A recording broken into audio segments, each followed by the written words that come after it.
Evet sevgili arkadaşlarım, uzun zamandır yapmadığımız DNA analizlerini bireysel DNA örneklerinden kendileri gönüllü olarak gönderen kardeşlerimizin yaptırdığı DNA sonuçlarını incelemiyorduk. Artık yeniden incelemeye başlayalım. Bu gelen arkadaşımızın Konya Kadınan ilçesinden gelen bir sonuç ve kendisi artık biliyorsunuz MyHeritage Türkiye'ye test göndermiyor. Çünkü 38-40 euro ve bu sizden gümrük vergisi ekstra istiyorlar. Gümrükte takılıyor. Family Tree DNA'dan yaptırmış ve Kafkasya'sı %41. Anadolu Türkler için bir miktar yüksek ve Gedrosya'sı da düşük. Anadolu Türklerinde 12-13 çıkıyor. Yani bu Zaros Neolitik farmerları veya Kürdi ya da İrani toplumlarda bulunan az gelmiş. Burada görmüş olduğunuz gibi. Bunları size burada belirtmem gerekiyor. Ve East Asian Doğu Asyası 5.45, Sibirya 4.19, yaklaşık 9.60 %10'a yakın bir Türkiye'ye, Anadolu'ya gelen Türk göçleriyle gelen kişilere ait kalıntı genlerinde görüyorsunuz. Bu kardeşimizin yüksek bir şekilde e, Türkiye bir otozomali olduğunu burada belirtebiliriz. Ben burada hemen sizin için bunu 0-10'a alıyorum. Çünkü bunların 0-10'da alınması önemli ve buradan modern popülasyonlara benzerliğini, yakınlık derecesini yine görelim ve Oracle'yi de yaptık. Ve buradan calculate yaptığımız zaman .get K12B'ye bakıyoruz burada görmüş olduğunuz gibi arkadaşlar.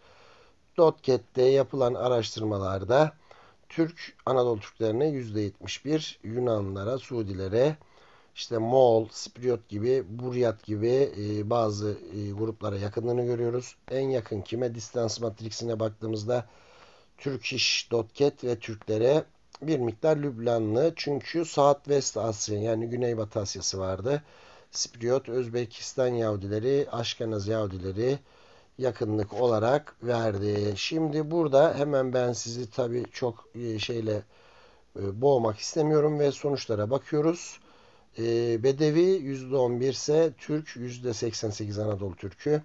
Anadolu Türk'ü %87 ise Yemen %12 diyor. Türk ise %73. Aşkenaz Yahudisi %26 ya da Kıbrıslıysa diyor daha Doğu Asya özelliklerine göre bir dağıtım analizi yaparsa Kıbrıslı %60, Anadolu Neolitik çiftçilerine yakın bir şekilde diyelim. Nogay %39 ya da %80 Türkse Mısırlı %12 vesaire veriyor. Burada tek analiz yaptığımızda, tek yönlü yaptığımızda en yakın yine Türklere 6 ile 8. Bu Türk dediği ikincideki başka çalışmalarda yapılan Anadolu Türklerin ortalaması. Bu da Dotget'in, Ponticus ve Lazaridis'in yaptığı çalışmalarda olan yakınlığı görüyorsunuz. Yine Family Tree'de kardeşimizin Y DNA'sının L23, R1B, L23'ün alt dalları olduğunu biliyoruz. Afanasovya kültüründe bir miktar bunun bulunduğunu biliyoruz. Günümüzde Doğu Anadolu ve Ermenistan sınırındaki insanlarda bu L23 alt mutasyonun olduğunu biliyoruz.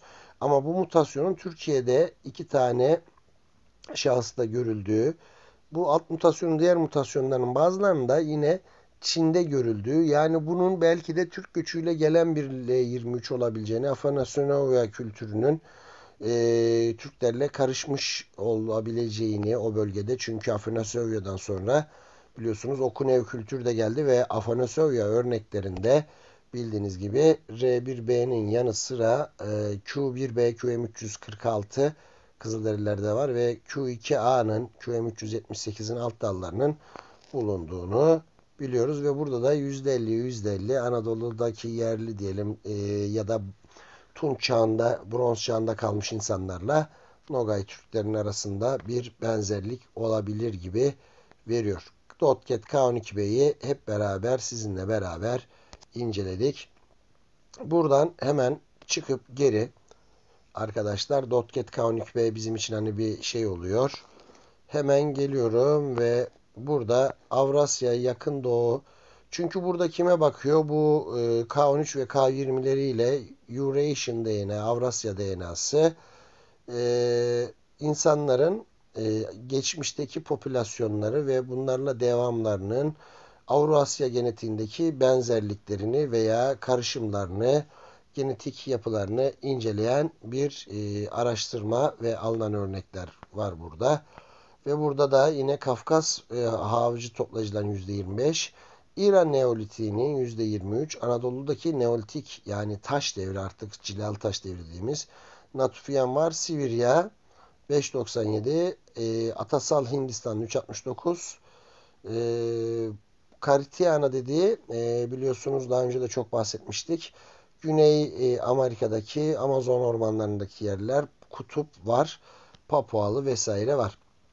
Popülasyon stüdyosuna bunu soktuğumuzda bunu yine daha yakın çıkması için 0.10'a alarak ben sizin için hesaplamayı yaptırtıyorum. Hesaplamada Türk İş Adana %67, Spriyot yani Kıbrıslıları alıyor. 8.40 Türk İş Trabzon 4.80 Sardunyalı diye gidiyor. Tabi Negasan gibi böyle daha nasıl diyelim Moğol gibi ya da Tunguzlar gibi daha Doğu Asyalı toplumlara veriyor. Yukagir, Koryak gibi. Koryaklar tabii ki biraz Sibirya'da. Global Oracles'ine baktığımızda da Türk İş Aydın verdi bu %68. Lübnanlı %31 verdi. Türk İş Balıkesir ya da Lübnanlı ya da Türk İş Adana ile Türk İş Aydın karışımı veriyor. Bu aslında Levant karışımı bir şey olduğunu DNA'sında Araplıktan ziyade Levant Fenikelerle bağlantılı. Çünkü Türkler biliyorsunuz Anadolu'ya geldikten sonra Anadolu'daki yerli Luvi halkı, Kaşgalar ve Palarlarla karışmıştır. Bunların daha güneydekilerin Levantlardaki Natufiyanlarla karışımı daha yüksek. Daha yukarıdaki Kaşka, Pala ve Hatte ülkesindeki Anadolu'daki Türklerin ataları diyelim artık çünkü biz onlarla da karıştık. Kafkasya avcı toplacılarına daha yakındır. Fakat ilginç bir şekilde C1 haplogrubu C2 değil Moğollarda bulunan çok yoğundur Anadolu Neolitik çiftçilerinde Çatalhöyük'te falan. Bu C1'lerin çok azaldığını, dünyada da çok az olduğunu, bunun da araştırılması gereken bir şey olduğunu söyleyeyim. Yakınlık derecesini gördüğünüz gibi 10'a kadar hep Türk, Balıkesir, İstanbul, Aydın, Anadolu Türklerinin ortalamasına çok yakın bir seyir gösteriyor. Arkadaşlar ikilide de yine bu görmüş olduğunuz sonuçları veriyor. Anadolu Türk otozomal ne? Yani otozomal dediğimizde gonozomlar X ve Y seks kromozomları biliyorsunuz. Özellikle Y kromozomu babadan oğula geçmekte ve bazı ortalama 122 yılda bir ufak mutasyonlar yapmakta. Adenin yerine işte timin gelmede ya da guanin gelmekte neyse bu noktasal mutasyonları takip ederek bir ağacın dallarını yapar gibi kişilerin burada Y-DNA'larında göç yollarını, göç rotalarında izleyebilmekteyiz. Ve Doğu Akdeniz görmüş olduğunuz gibi %30 verdi. Batı Asyalı %27 verdi. North Atlantik var. Sibirya 5.81. Kızıldeniz var 5.64. Baltik verdi. East Asian 2.97. Amerikan Kızılderilileri 0.63. Okyanusyalı binde 14 gibi bir sonuç verdi. Burada popülasyon stüdyosuna baktığımızda Eurogens'in bir sürü şeyi var biliyorsunuz. Mesela burada çok antik atalarından kimler var bakalım. Avrupa ve etrafındakiler olarak almış sadece bunda. Paleo Balkan diyor. %20 Kırgızistan Tian Shan Hun. Türkik verdi. Yine Türkik aşağıda. Hep Tian Shan Hun'larda ama biraz daha az. Yani %25-30 arası zaten orta çağdaki şeylere benzer olduğunu burada görüyorsunuz. Global Oracle'ye baktığım zaman da yine Türklerle Paleo Balkan işte Bizans Anadolu'suyla Türkik insanların karışımı olduğunu görüyorsunuz. Yine burada hemen Akdenizli misin diye bir şey var. Buna bakalım eğer Akdenizlilik çünkü bir Fenike benzerliği veya Kıbrıslı verdiği gibi Akdenizlilerin Yunanistan Chios adasında çıkanların %55, Kıbrıslı şeylere %38 ama Slav ve Baltik %5.8 Mediterranean verdi. Burada niye Türkik vermedi? Çünkü aldığımız şey sadece Akdeniz kıyısındaki alınmış örnekleri baz alarak yapıyor. Burada diğerlerini kullansaydık diğer bölgelerden alınan örnekler o da çıkacaktı. Eurogens'in biz modern popülasyonlarına orijinaline baktığımızda ben tahmini Nogay vesaire vereceğini tahmin ediyorum. Ki tahminim de doğru çıktı. Türk İş, Anadolu Türkleri %46, Kıbrıslı 22. Nogay dediğimiz tabii ki Kafkasya'da yaşayan Nogaylar da var. Yine Kırım Hanlığı'nda Nogaylar ve Kırım Tatarları baskın Doğu Asya genleriyle belirgili. Kuzey Osetyalı var. İşte Gürcü Yahudisi, Buryat var. Oroken, Evens gibi daha yukarıdaki halkları da Ural bölgesinin halkları, yine Altayik halklar, Paleo Altayik diller kullanan insanların atalarından gelen sonuçları da burada görüyorum. Yine global olarak diye bastığımda Lübnanlı Müslüman ya da Nogay veriyor, ya da Anadolu Türk'ü %86 ise Aşkenaz Yahudisi ya da Cezayir Yahudisi ya da İtalyan Yahudisi, ama Türk işler veriyor. Bu Doğu Akdeniz karışımının olması en yakın kime verdi burada da? Yine 4.98, yani 0 çok yakın, mesela 10 yakınlık var. Ondan sonra artık yakınlık uzaklaşıyor. En yakın yine Türklere, Azerilere, daha sonra Süryani, Yahudi, Gürcü Yahudisi ya da Müslüman işte Lübnanlılara vesaire benziyordu, ama en çok Anadolu Türklerine yakın. Burada da %50-50 Lübnanlı Hristiyan Araplar ya da Nogay, ya da tamamen %100 Türksün, ya da Kıbrıs'ta %50 sen Türkmensin, ya da bu Samaratian dedikleri şeyde yaşayan, İsrail'de yaşayan bir grup. Onlar ya da Nogaysın diyor, ya da Balkar Türk'sün, Tunus Yahudisin vesaire diyor. Yani Anadolu Türklerine çok uygun 50'ye 50 diyelim. Atalardan karışım var. Hemen buradan yine çıkarak sizin için, sizin yüksek müsaadelerinizle ve bizim internetimizin izin verecekse eğer, biliyorsunuz Türkiye internete en çok parayı veren ama en az geri dönüşü alan ülke olma babında rekoru elinde tutuyor arkadaşlar. Eurogens K36'da şöyle bir şey var. Doğu Akdeniz yine %20, Kuzey Kafkasya var, İtalyan, Ermeni vesaire var. Sibiryalı, Güney Çinli, Volga, Ural, Orta Asya'nın işte ortası, doğusu, özür diliyorum, Amerikan Kızılderisi gibi Türkik halklar ve yine Doğu Akdeniz popülasyonlarının benzerliklerini görüyorsunuz. Ancient'larına baktığımızda Marquez'in yaptığı bir şeyde 0-10'u alarak bakayım ne verecek. Burada hangi gruplara benzerlik verecek? Bunlara da bakalım. Evet, Kuzey Kafkasyalı yine İran'ın Bakır Tunç Çağı dediğimiz Kalkolitik çağlarında, Antik Persiya'da %13, Hitit Anadolu var.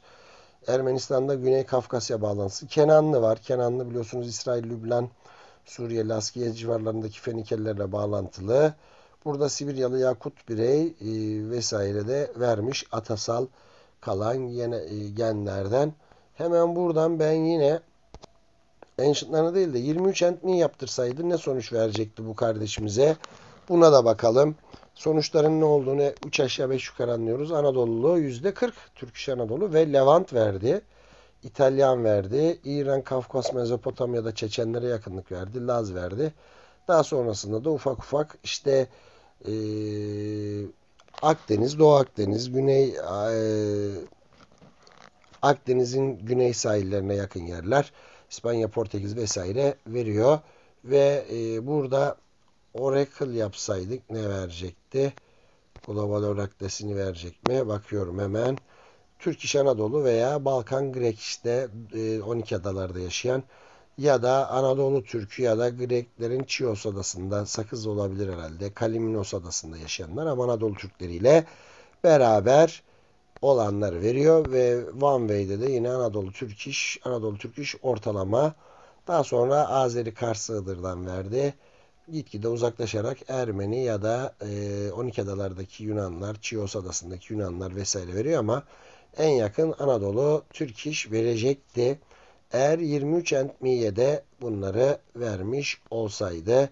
Şimdi buradan da yine çıkarak arkadaşlar ben daha sevdiğim MDLP'lere de bakacağım, ama tabi Marquez'in şu şeylerinin dağıtımını seviyorum ben. 54'lüye baktığımız zaman dünyadaki bulunan bütün örnekleri 54 popülasyon üzerinden yaparak Batı Asya'sı yüksek, ama burada Levant yüksek, görüyor musunuz? %33. Niye diğerlerine de verdiğini hemen hemen anlayacaksınız. Türk Anadolu %33, İran, Fars bölgeleri %9, Avrupa'da Balkanlar düşük. 7. Yani Anadolu yerleriyle gelen Türklerin direkt karışımı, fazla Balkan şeyi yok. ve Slavik genler ve Batı Avrupa pek yok. Ve %5 oranında Kuzey Asya verdi, %3 Sibirya'nın üstü ve Japo-Kore 2 ve Güney Amerika %1 verdi. Burada da haritada görebiliyorsunuz Güney Amerika'sı yine atalarının Türk genlerinden kalan şeyler. Gördüğünüz gibi buralar, yine buralar. Yine Kazakistan bozkırların içinde kaldığı bölgelerde de %4 Doğu Avrupa'yı da bu bölgede kabul etmiş, görmüş olduğunuz gibi. Hemen buradan çıkarak bunun 30'lusu da var. 54'lüsü daha sağlıklı tabii. 54 bölgeyi ayırıp 54 insan bileşimini alması ama burada da Anadolu, Mezopotamya, İran %38, Kafkas, Arap Yarımadası, Levant'ı 6 vermiş. Yunanistan, Balkanlar 20, İtalya 9. Burada da aynı %6. Doğu Sibirya, Kuzey Doğu Asya, yerli Amerikalılar vermiş. Yine North Central Asya, Orta Asya'nın kuzeyini 4.2 vermiş. Okyanusya'da vermiş. Haritadan da buraları görebiliyorsunuz arkadaşlar. Burayı biraz daha böyle almış. Evet, görmüş olduğunuz gibi burada da görüyorsunuz. Umarım bu yayınımızı da severek izleyeceksiniz. Buradan herkes kendine bir şey alacak. Anadolu Türkleri de Türki halklar içinde kendi özel genetik yapısını oluşturmuş bir topluluk artık.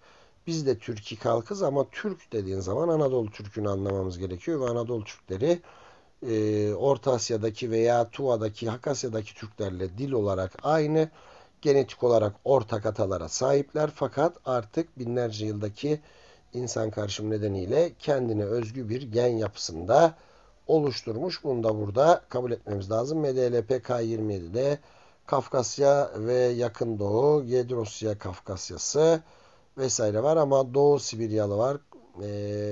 Yayoiler var. İlginç Ancestral Yayoi. Yani Yayoi halkı Japon ve Korelileri oluşturan halk biliyorsunuz onlar bir orada oranın yerleri var biliyorsunuz. Jomon Hunter'gadırlar. Jomonlar sakallı Anuyi halkı, bıyıklı insanlar hala soylarda azalsa da.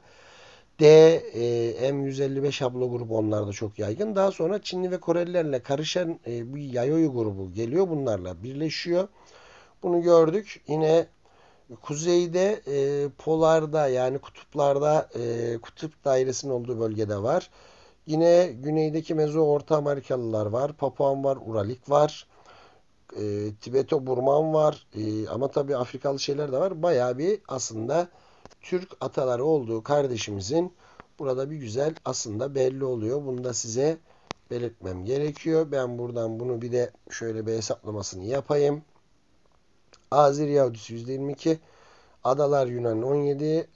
Çerkez veriyor. İtalyan vesaire. Azov, Grik ve Tatar Krim, Nivk bunlar tam böyle şeyler. Nasıl diyelim size Sibirya ve Ural Dağları civarında yaşayan insanlar Koryak, Bolivyalı vesaire de veriyor. Çıkanları global olarak de baktığım zaman Suriyeli ya da Kırım Tatarısın, Tatar Kırımı ya da Suriyelisin. Yani bu kardeşimiz de bu Konya Kadağı'nda yaşayan kardeşimizin haplogrubu R1BL23'ün alt dalı özel bir mutasyonla 4 kez daha alt dala ayrılıyor orada.